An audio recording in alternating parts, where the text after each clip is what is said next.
首先喺度恭喜畢業班嘅同學，你哋終於學成下山啦。當你哋接過文憑同埋差遣之後呢，就會進到工場同埋職場當中侍奉上帝。幾年嘅辛苦學習係艱辛嘅，亦都係美好嘅回憶。我想以不為天照，相隨到底作為講道嘅題目嚟到彼此嘅勉勵。我會分享大家好熟悉嘅聖經經文，配以我自己嘅經歷嚟到互相嘅勉勵。深入嘅釋經教導呢，就留俾你哋嘅老師啦。我嗰度會挑選兩個重點同大家分享一下嘅。嗱，雖然我哋呢對約翰福音第21章呢，耶穌查問彼得個愛心呢段嘅經文係非常之熟悉，但係往往都會存在着一啲嘅誤解。例如彼得係咪重操故業，佢去打魚唔再跟從耶穌呢？如果用而家嘅説話嚟講，就係佢係咪唔做傳道呢？耶穌查問彼得3次，頭2次耶穌用最高層次嘅愛、神聖嘅愛嚟到問彼得，但係彼得只能夠用朋友嘅愛嚟到愛耶穌。於是乎耶穌第3次係用上朋友嘅愛嚟到問彼得。咁到底耶穌係咪減價減低咗對彼得嘅要求呢？嗱，根據約翰福音嘅記載，耶穌向門徒顯現呢已經係第3次啦。喺11章14節已經咁講啦，即係話前邊係有2次向門徒顯現，就喺第20章嘅19節同埋第26節。彼得係見過耶穌復活顯現嘅，冇理由會重操故業，唔再作傳福音嘅工作嘅。況且呢，如果你查考路加福音第24章34節嘅話呢，至少耶穌有1次係單單嘅向彼得顯現啊。咁所以其實佢哋唔係唔再跟從耶穌，反而係耶穌吩咐佢哋喺加利利等佢。咁你要等耶穌嘅時候要食飯噶嘛，咁就打魚去啦。耶穌喺耶路撒冷城外受死嘅，然後吩咐門徒上到加利利去等佢。喺加利利嘅時候，耶穌就話啦：你哋要返到耶路撒冷等候聖靈嘅降臨。會唔會覺得好麻煩呢？直接就喺耶路撒冷等候聖靈嘅降臨就得啦。可見耶穌叫門徒喺加利利等佢係有目的嘅，係想門徒再一次經歷耶穌喺海上打魚嘅事情，重拾當初跟從耶穌嘅呼召。昔日門徒特別係彼得喺加利利海嘅經歷嘅裏邊跟從耶穌嘅，因為佢收穫咗滿滿嘅魚。路加福音第5章第6節咁講，然後佢就撇下所有嘅跟從耶穌啦。而家門徒經歷咗好多嘅事情，當初跟從耶穌嘅心點呢？回望喺約翰福音第21章嘅裏邊，耶穌嘅能力同埋愛都冇改變，耶穌仍然係嗰位大能嘅主，佢能夠使到門徒捕捉到153條嘅大魚，網險些要破，但係冇難度。即係話復活前後嘅耶穌，佢嘅能力同埋權柄係冇改變嘅。呢個神蹟連同埋約翰福音所記載嘅，就要提醒門徒，耶穌喺第2章賜下豐足嘅酒，喺第6章賜下豐足嘅食物，喺第21章賜下豐足嘅魚。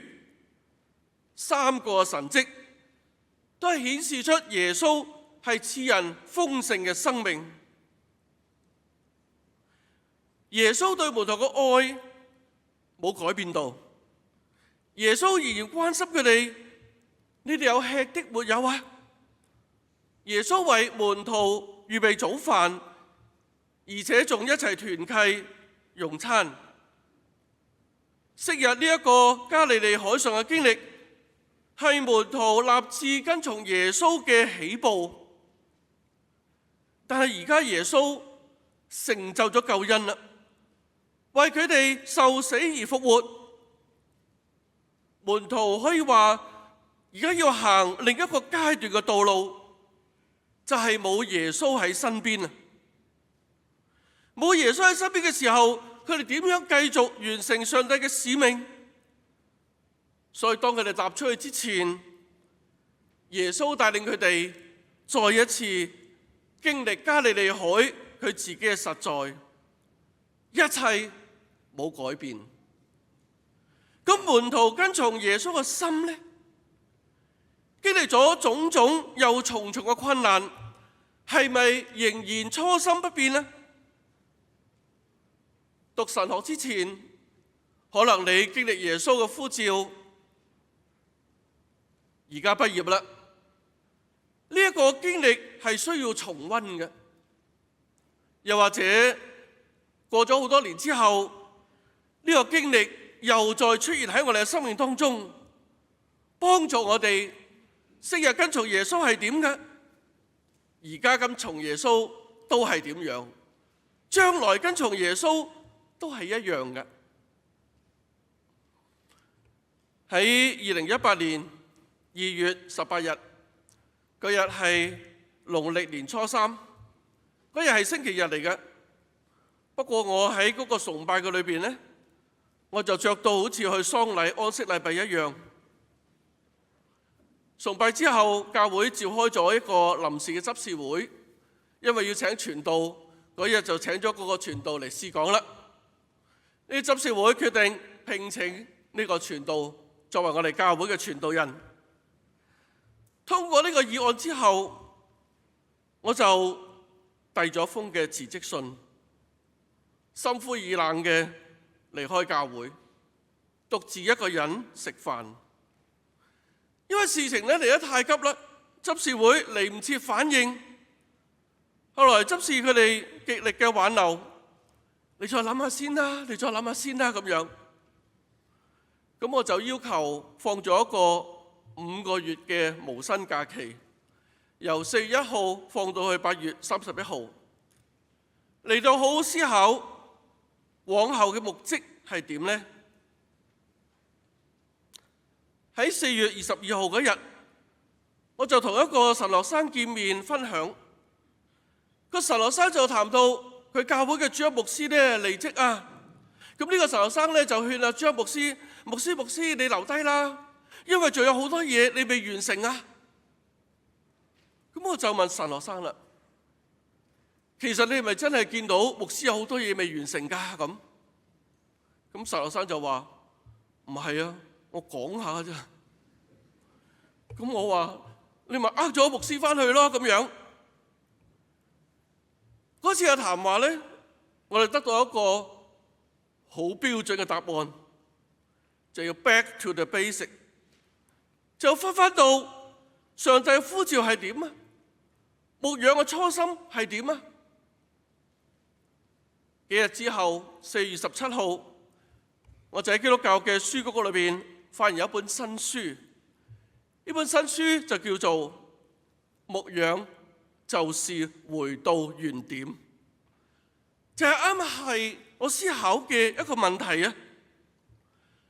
當時咧心裏邊有一個諗法，放呢5個月嘅無薪假期，不如我就將呢5個月嘅每一個主日崇拜好好嘅做一個記錄啦，然後就幫助自己整理同埋反思。結果呢，4月1號至到8月31號，總共有22個主日，啱啱好11次我去人哋教會講道，11次我聽人哋講道。第一次我聽人哋講道係4月嘅第3個禮拜，4月15號。嗰日講員講嘅題目就係神同在是最好的保障。詩篇42篇、43篇。到8月嘅第2個星期，即係話8月倒數嘅第3個禮拜，嗰個講員講嘅就係又回到最初嘅起點。佢用嘅經文係馬太福音第28章16到20節。其實我哋聽嚟聽去都係聽馬太福音28章19、20節嘅，但係佢係偏偏講16到18節，又回到起初嘅地方。呢個係8月12號。但係喺前一日8月11號嘅星期六嗰日呢，我團友就打電話俾我啦。佢聽日崇拜啊，你返唔返嚟啊？我就好堅決咁講，我唔返。團友就提我啦，聽日崇拜呢，有短宣差遣禮，你係短宣嘅領隊啊，你返唔返嚟啊？我話我唔返。8月12號嗰日，我就去咗大圍嘅呢間教會做崇拜。呢間教會呢，就10點鐘做崇拜嘅。我去到嘅時候，竟然發覺呢間教會一個人都冇啊！原來呢間教會就去咗分堂同分堂做聯合崇拜，一般都係子堂去母堂做崇拜，好少母堂去子堂做崇拜嘅。結果就冇門釘啦，咩人都冇。嗰陣時就落起傾盆大雨，我就喺巴士站搜尋一下大圍區有冇10點半做崇拜嘅教會呢，就發覺冇嘅，最快都要11點。於是我就心不甘情不願嘅11點鐘，不如我返自己教會崇拜啦。咁我就返到去做崇拜啦。返到去嘅時候，唱嘅第2首歌就係《神同在》。嗰時我非常之感動，我一直喺度喊，唔通神想我返去？其實事情就好明顯啦。Back to the basic， 牧養就是回到原點，又回到起初嘅地方。神同在。喺我咁樣嘅屬靈狀態底下，我就帶隊出發去馬來西亞短宣。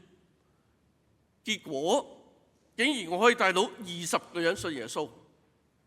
咁我就好清楚，係啊，呢個就係我重溫跟從主踏上呢條路唔能夠退後嘅好確實嘅印證。喺2020年我就當上咗副總牧，喺2022年我就做咗總牧。我知道返去做啲乜嘢，但呢個經歷係好重要，係幫助我重拾初心，面對下一個階段嘅路啊！所以各位同學，我哋真係時不時要重溫一下呢份嘅初心，呢個心志。耶穌對門徒嘅愛係毋庸置疑嘅，但係門徒對耶穌嘅愛又係點呢？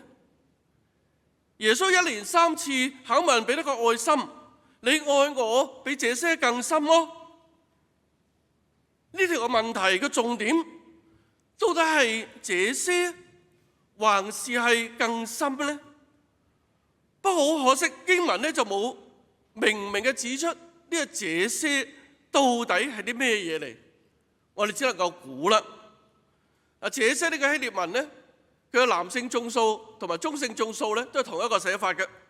咁呢個中性眾數咧就簡單啦，咁咪指着啲魚咯，你愛我比我啲魚更多嘛？咁呢個問題就好容易答啦，梗係愛耶穌多過愛啲魚啦。彼得係撇下所有，連埋啲魚跟從耶穌。而家捉到153條大魚，佢心都唔係放喺啲魚上邊。但如果呢個係男性嘅眾數，只有門徒嘅話呢，就真係唔好答。因為彼得曾經斷言，眾人跌倒啊，佢都唔會跌倒，甚至甘願為耶穌捨命。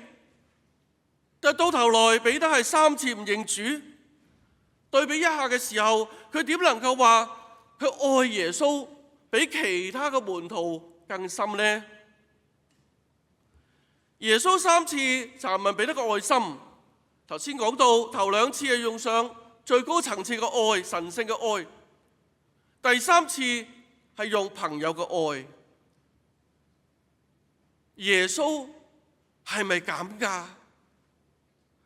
其實我哋發覺呢個係約翰一貫嘅寫作手法嚟嘅，用2個好近似嘅字去表達同樣嘅意思。就係頭先我哋所讀嘅經文嘅裏邊，都出現咗3個嘅例子，就係餵養同埋牧養，小羊同埋羊，無所不知同埋知道。耶穌根本就冇咁㗎。耶穌期望所有跟隨佢嘅人能夠將佢愛佢嘅心轉化係愛佢嘅羊啊！所以耶穌每一次查問彼得嘅時候，總係附帶一個託付餵養同埋牧養佢嘅羊。可見我哋愛耶穌嘅其中一個表達嘅方式，就係餵養牧養佢嘅羊。喺我哋承擔牧職嘅當中，對耶穌嘅愛自始至終都係獻上我哋嘅所有嘅。呢個唔係話我哋跟隨耶穌係冇困難。耶穌一早已經講咗啦，你會俾人帶你到你不願意去嘅地方，甚至你最後尾用死去榮耀神啊！耶穌已經講過呢啲係困難嘅。有時喺教會嘅裏邊，我哋都係需要學習做一啲我哋心不甘情不願嘅事情。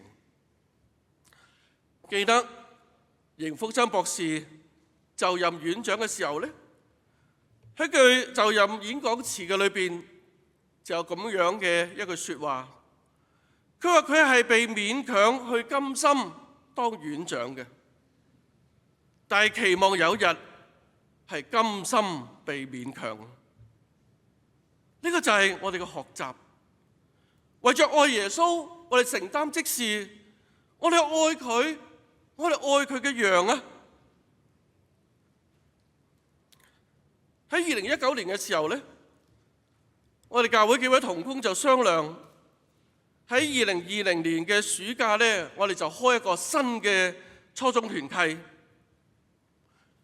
咁我哋傾下衡量各方面嘅人手安排呢，最終就決定呢個新嘅中一團契就由堂主任，即係我啦，去開啦。我有3個憂慮。第一個憂慮，我年紀比你大最少4倍。呢個唔係話有冇代溝嘅問題，呢個係講緊呢條溝有幾寬有幾深嘅問題。第二個嘅憂慮就係我有冇體能同佢哋玩嘅呢？第三個憂慮就係呢班嘅中一學生其實鍾唔鍾意返團契返教會㗎？大家仲記得嚇？喺2020年嘅1月尾2月頭就爆發呢個新冠肺炎啦，學校開始停課啦，學生就轉用呢一個網上上課。當話放寬啦，可以出街嘅時候，佢哋全部湧晒返團契啊！第一個憂慮解決咗啦，韞得太耐，而家好想返團契，解決咗第一個憂慮啦。我有冇體能同佢哋玩呢？大概我諗多咗啦，因為而家嘅中學生係唔中意同陽光玩遊戲嘅。最好嘅活動就梗係喺室內開冷氣打邊爐啦。咁第二個憂慮又冇咗啦。去到2022年11月5號，11月第一個禮拜六，有一個中一嘅團友咧，就問我一個問題啦。呢個問題係咁嘅：你個頭凍唔凍啊？可能你哋好明白佢問咩，我唔係好明。我就話11月啫噃，唔凍啊。咁你哋凍唔凍啊？佢話唔凍啊，因為我有頭髮。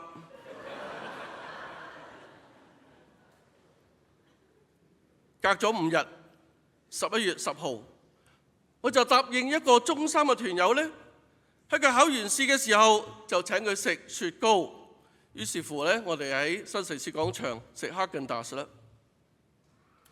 咁食雪糕嘅時候咧，就邊食邊傾偈啦。咁團友就話俾我聽啦，佢外公咧喺疫情期間咧就離開世界，因為疫情嘅緣故咧就返唔到大陸咧就奔喪。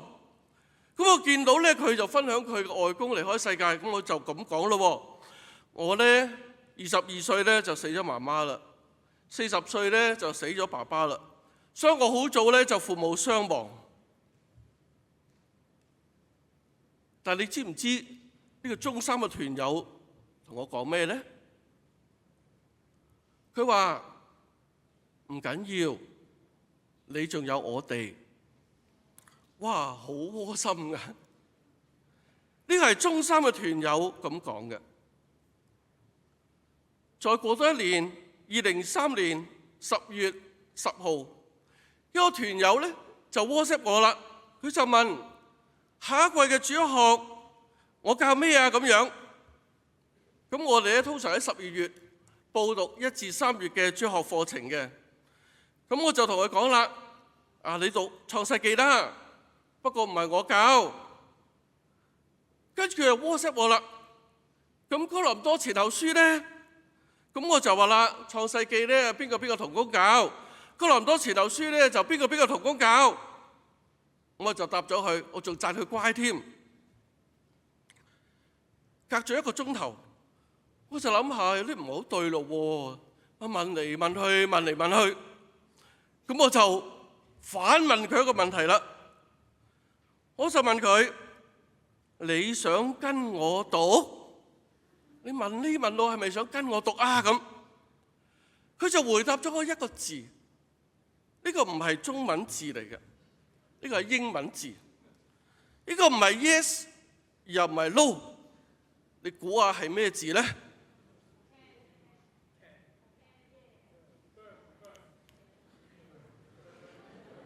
我問佢：你想跟我讀？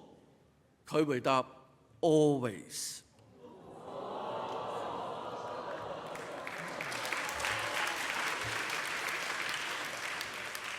我所憂慮嘅第3個問題代溝都冇埋啦。只要你好愛佢哋，佢哋係知道嘅。只要你好好牧養佢哋，佢哋會成長嘅。但願各位即將踏出神學院，進到工場職場侍奉嘅同學，你哋跟從耶穌嘅經歷，成為你哋前行嘅力量。